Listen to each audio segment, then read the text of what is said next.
సంగారెడ్డి జిల్లా పటాన్చేరు నియోజకవర్గం అమీన్పూర్ మున్సిపాలిటీ పరిధిలోని బీరంగూడలో బీజేపీ రాష్ట్ర కార్యవర్గ సభ్యులు అమీన్పూర్ కౌన్సిలర్ ఎడ్ల రమేష్ ఆధ్వర్యంలో బీజేపీ ఆత్మీయ సమ్మేళన కార్యక్రమాన్ని ఘనంగా నిర్వహించారు.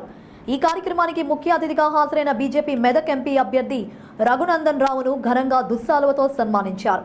ఈ సందర్భంగా ఆయన మాట్లాడుతూ మన దేశం అభివృద్ధి పదంలో ముందుకెళ్లాలంటే బీజేపీ పార్టీ అధికారంలోకి రావాలని, రాబోయే పార్లమెంట్ ఎన్నికల్లో మెదక్ గడ్డపై కాషాయ జెండా ఎగరడం ఖాయమని ధీమా వ్యక్తం చేశారు. గత 10 ఏళ్ల పాలనలో బీఆర్ఎస్ ఈ రాష్ట్రాన్ని అప్పుల పాలు చేసిందని రఘునందన్ రావు ఆరోపించారు.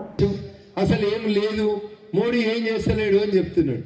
మోడీ గారు ఏం చేయకపోతే 273 303 కావు, 303 రేపు 403 కూడా అయితే కేసీఆర్ నువ్వు ఫామ్ హౌస్లో ఉంటావు, మంచిగా బెడ్ మీద రెస్ట్ తీసుకుంటుంటావు. మోడీ గారు 3వ ప్రధానమంత్రి అయ్యేది కూడా చూస్తావు. ఏది గ్యాసో చెప్పాలి మనం. మీరంతా విఘ్నులు, మీకు తెలిసిందే. మళ్ళీ ఒకసారి రిమైండ్ చేసిపోతుంది. దళితుల్ని ముఖ్యమంత్రి చేస్తా అని చేయలేదు. ఇది మొదటి గ్యాస్. దళితులకి 3 ఎకరాల భూమి ఇస్తా అన్నాడు, ఇయ్యలేదు. ఇది రెండో గ్యాస్. బిడ్డ పెళ్లి చేస్తే ఇంటికి బిడ్డ అల్లుడు వస్తే బిడ్డ అల్లుడికి అర్ర, అత్త మామకు అర్ర ఉండాలి. 2 BHK ఇస్తా అన్నాడు. అమీన్పూర్లో ఎన్ని 2 BHKలు వచ్చినాయో ఒకసారి చూడుర్రి. వచ్చినాయా?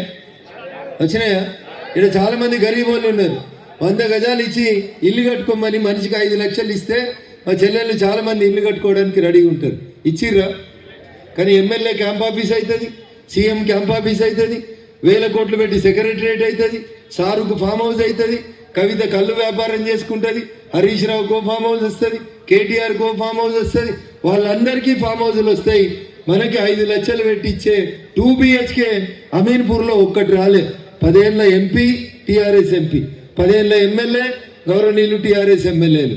ఏం జరిగిందంటే మోచేయికి బెల్లం పెడతారు, ఎలక్షన్లు రాగానే బెదిరిస్తారు, కూర్చోబెడతారు, తినిపిస్తారు, తాగిపిస్తారు. ఆడ 1000 గజాలు అమ్ముకుంటారు, ఎలక్షన్లు కూడా చేసుకుంటారు. మళ్ళీ ఎలక్షన్లకి మళ్ళీ 1000 గజాల కోసం వస్తుంది పంచాయతీ. అందుకని ఒకసారి దయచేసి ఆలోచించు.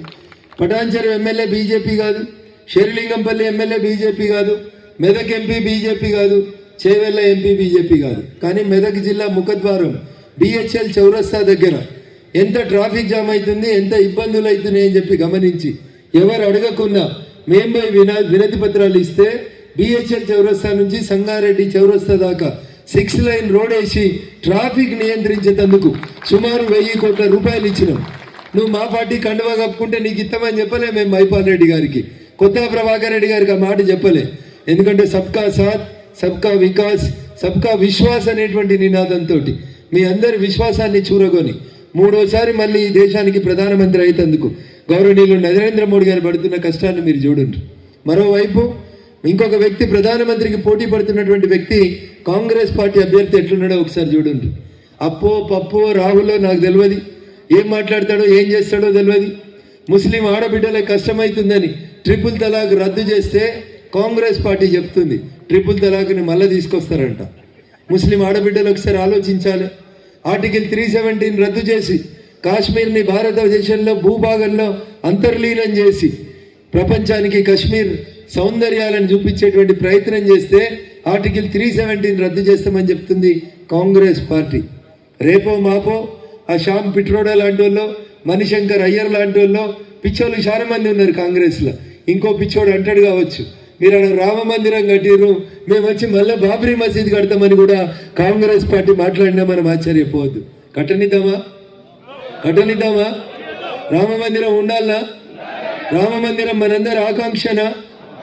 అవునా కాదా?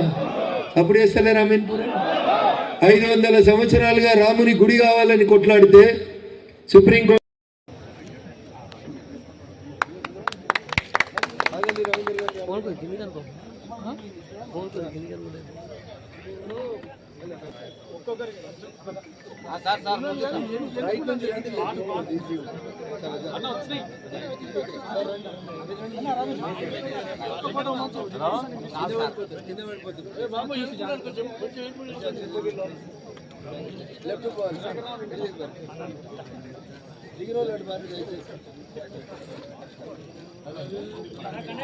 దిగి వెనక లెఫ్ట్ సైడ్ పోరా ప్లీజ్.